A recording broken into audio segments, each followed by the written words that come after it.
Hello friends and welcome to my channel ANATYX, and in this video I will be explaining you how to use the if statement in Microsoft Excel.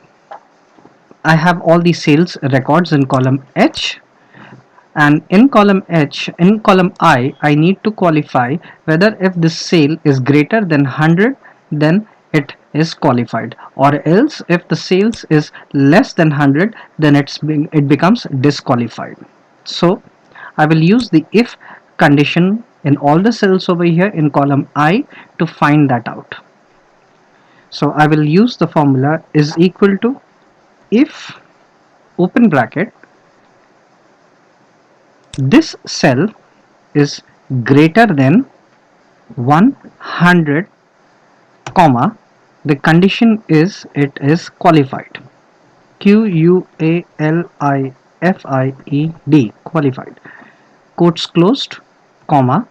What happens if it is not qualified? It is disqualified. So I put the other condition over here.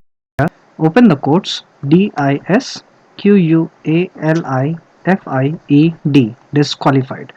Close the quotes, close the bracket, hit enter. So I got the formula now. Now I want to drag the formula to the entire column. So drag it down till here. The formula has come. So 64 is less than 100, that is the reason it shows us disqualified. Similarly, 58 is less than 100, that is the reason it shows us disqualified. Whereas 1619 is above 100, that is the reason it shows us qualified.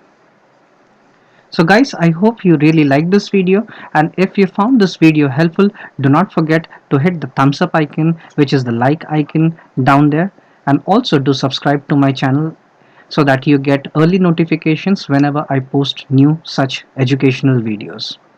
So thank you for now. Bye bye. See you later.